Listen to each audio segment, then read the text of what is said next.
मोहनजोदारो, यह नाम हम बचपन से ही सुनते आए हैं।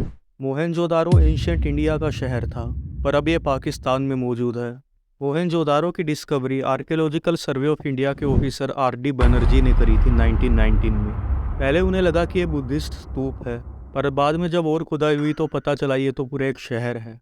और यह शहर 4,500 साल पुराना था, और इसको मोहनजोदारो और माउंट ऑफ द डेड भी बोला जाता है। ये सिविलाइजेशन काफ़ी एडवांस थी। इसका खुद का सैनिटेशन सिस्टम था और ड्रेनेज सिस्टम था। हर घर में पर्सनल वॉशरूम बने हुए थे और 2 स्टोरी बिल्डिंग्स भी बनी हुई थी।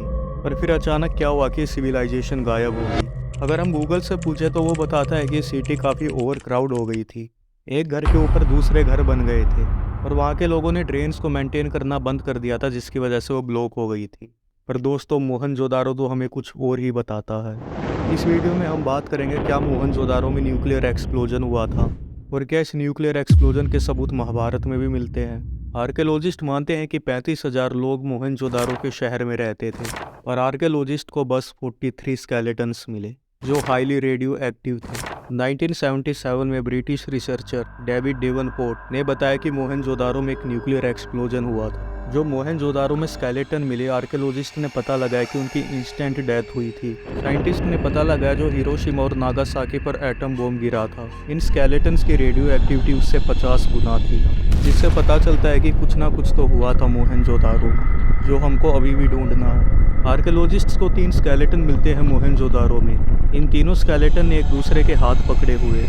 आर्कियोलॉजिस्ट ने बताया ये स्केलेटन एक फादर, मदर और बच्चे का है, जो मोहनजोदारो की गलियों में घूम रहे थे, और सडनली कुछ ऐसा हुआ जिसने पूरे मोहनजोदारो के शहर को बर्बाद कर दिया।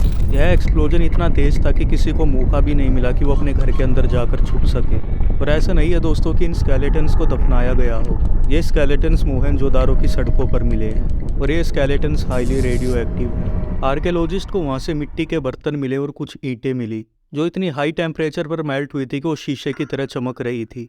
मोहनजोदारो में कोई वोल्केनो इरप्शन के भी सबूत नहीं मिलते हैं, वरना हो सकता था ये सब चीज़ें मेल्ट वोल्केनो इरप्शन की वजह से हुई हो। पर 2014 में मिनरलोजिस्ट डॉक्टर सैम अयंगर को पिघले हुए मिट्टी के बर्तन का एक टुकड़ा मिलता है, जिस पर वो एक्सपेरिमेंट करते हैं। उस एक्सपेरिमेंट में इनको पता चलता है कि इस मिट्टी के टुकड़े के अंदर सिलिकॉन, एल्यूमिनियम, कैल्शियम और पोटेशियम है। तो इन्हें लगता है कि हो सकता है ये कोई क्ले हो, और उसके बाद ये एक्सरे डिफ्रैक्शन करते हैं। एक्सरे डिफ्रैक्शन से पता चलता है कि कोई मटेरियल कैसे बना है, और इसके रिजल्ट्स हैरानी वाले होते हैं। यह मिट्टी के बर्तन बहुत ज़्यादा हाई टेम्परेचर की वजह से मेल्ट हुए होते हैं, और ये नंबर होता है 4,000 से लेकर 5,000 फ़ारेनहाइट। वो बताते हैं ये चीज़ इंटेंशनली नहीं करी गई है, बल्कि कोई ना कोई बहुत बड़ी सुपर नेचुरल चीज़ की वजह से ये हुआ है। तो क्या ये सबूत हो सकते हैं कि मोहनजोदारो में कोई न्यूक्लियर एक्सप्लोजन हुआ था, या कोई और पावरफुल एक्सप्लोजन? या दोस्तों, मोहनजोदारो में जो एक्सप्लोजन हुआ था उसके सबूत महाभारत में भी मिलते हैं, क्योंकि सबको पता है महाभारत में कुछ ऐसे अस्त्रों का उपयोग हुआ था जो पूरी दुनिया को तबाह कर सकते थे।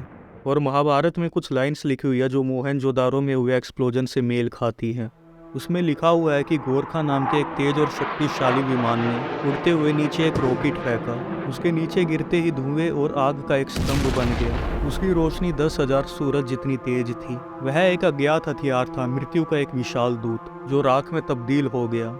लोगों की लाशें इतनी जली हुई थी कि वो पहचानने लायक नहीं थी। लोगों के बाल और नाखून झड़ गए थे। सारे मिट्टी के बर्तन टूट गए थे। सैनिक अपनी जान बचाने के लिए पानी में कूद गए। पूरी धरती कांप उठी थी। इस अस्त्र की भयानक प्रचंड गर्मी से सब कुछ झुलस गया। सारे हाथी आग की लपटों में गिर गए और इधर उधर भागने लगे। बाकी जानवर जमीन पर गिर गए और मर गए। दोस्तों, क्या इन बातों से साफ पता नहीं चलता कि यहाँ पर न्यूक्लियर एक्सप्लोजन की बात हो रही है? क्योंकि जो इसमें लिखा हुआ है कि आदमी के नाखून और बाल झड़ गए और उनकी डेड बॉडीज पहचान में भी नहीं आ रही थी। ये सारी चीज़ें बस एक चीज़ से हो सकती है, और वो है रेडिएशन पॉइजनिंग। आर्कियोलॉजिस्ट बताते हैं मोहनजोदारो के आसपास कुछ जानवर मिलते हैं जिनकी 3 टांगे या 3 हाथ होते हैं, और ये सब कुछ हुआ रेडिएशन की वजह से। यह चीज़ें बस टेक्स्ट में लिखे हुए प्रूफ्स नहीं है, बल्कि हमको फिजिकल एविडेंस भी मिलते हैं मोहनजोदारो में, जैसे मिट्टी के पिघले हुए बर्तन, ईंटें और हाईली रेडियो एक्टिव स्केलेटन्स जिनकी सडन डेथ हुई थी। अब कुछ लोग सोचेंगे यहाँ पर उल्का पिंड आकर भी तो गिर सकता है, पर दोस्तों कोई भी सबूत नहीं मिलते यहाँ पर मीटियोरिक स्ट्राइक के, और ना ही मोहनजोदारो के आसपास कोई वोल्केनो था कि यहाँ पर वोल्केनो इरप्शन हुई।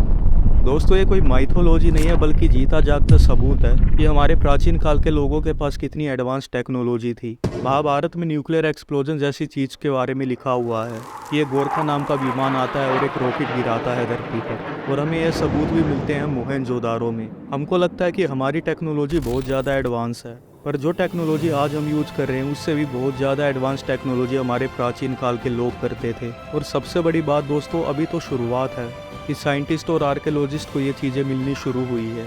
अभी तो बहुत सारी ऐसी चीज़ें हैं जो ढूंढनी बाकी है। हो सकता है मोहनजोदारो की तरह और भी बहुत सारे शहर हो जो किसी एक्सप्लोजन की वजह से बर्बाद हुए हों। और हमारे प्राचीन भारत की किताबों में ही बहुत सारी ऐसी चीज़ लिखी हुई है जिससे पता चलता है कि पहले के टाइम में कितनी एडवांस टेक्नोलॉजी थी। बस हम लोगों को उन चीज़ों को ढूंढने की ज़रूरत है जो समय के साथ लुप्त हो गई हैं। इस वीडियो के लिए दोस्तों इतना ही। ऐसे ही हम ढूंढते रहेंगे एडवांस टेक्नोलॉजी हमारे प्राचीन भारत में। वीडियो अच्छी लगी हो तो चैनल को सब्सक्राइब कर देना। Bye bye. आसमान तक शोर मचाए विजय धनुष टंकार, सारे तीर करण के सीधा गिरते सागर पार। ज्ञान का ना ही बल का करता तनिक भी वो घमंड, क्षण भर में कर देता था दुश्मन के वो खंड। रण कौशल में उसके